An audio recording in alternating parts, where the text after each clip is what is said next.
Hello, John Talley here with Partzilla.com. Today we're going to be taking a look at the steering system on our 2012 Honda TRX 420.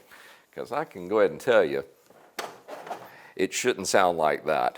Chances are it's a known problem on these that the tie rod end is worn out. But if it's just one that's worn out on yours, well, keep in mind that it's a different part number from the left side to the right side. So be aware of that. Now, as far as the tools, there's not going to be anything really special to do this, and I'll call out any tool sizes that I'm using as we go through the project so you don't have to make so many trips to your toolbox. Well, now that I've got the parts ready to go and my toolbox open, let me get this thing lifted up, get the tire out of the way, and I'll show you how to do it.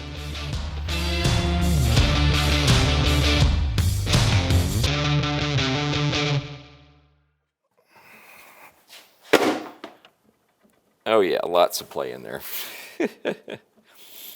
When these go, they go all the way, and then your steering becomes omnidirectional, and that's not a lot of fun at speed on the trail.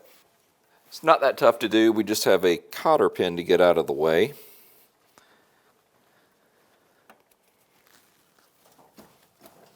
There we go.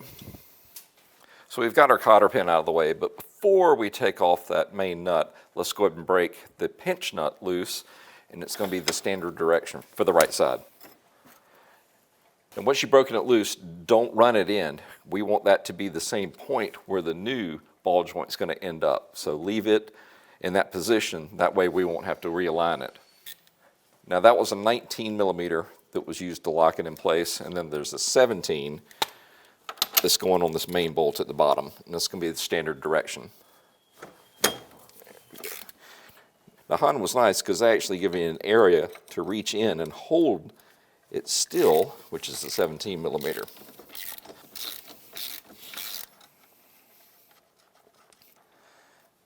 Yeah, look how much play is in there. Whew, good grief.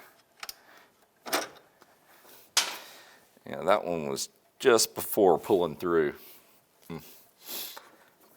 My advice, if yours looks as bad as or feels as bad as this one does, do yourself a favor. Go ahead and do both sides at the same time.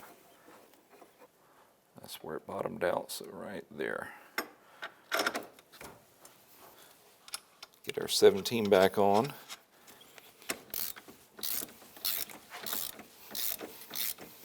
Now our magic number is going to be 40 foot-pounds.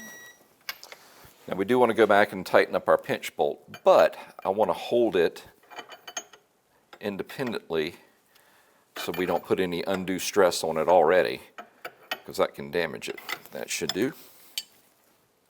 Get our cotter pin back in.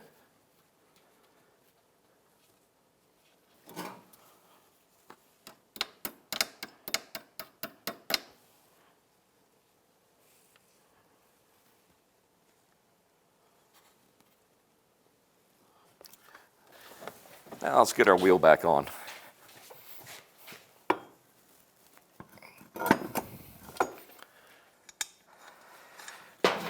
Guys, resist the temptation just to install it with an impact, because I can tell you from experience,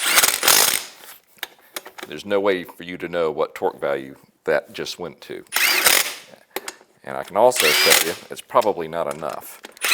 So I don't mind reinstalling them and running them in with that, but at this point, you need to get your torque wrench back out and go ahead and get this done correctly. I'm going to set it down to where the wheel won't turn. And these need to be taken to 47 foot-pounds.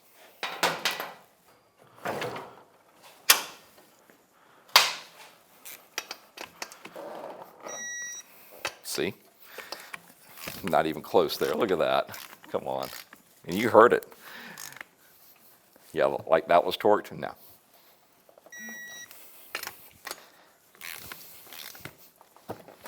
You trust that impact if you want to. Not me. All right, guys, really simple to do. All I have to do is jump over on the other side and go through the same procedure. Well, listen, if you need any parts for your machine, why don't you come see us at Partzilla.com and we can get you taken care of. If you have any questions or comments, leave them in the section below and I'll do my best to answer them. And hey, if you like what you see, why don't you go ahead and hit that subscribe button. That way you can keep up with whatever I'm working on next. We just want to say thank you for shopping here with us at Partzilla, and we will see you in the next video. Y'all have a great day.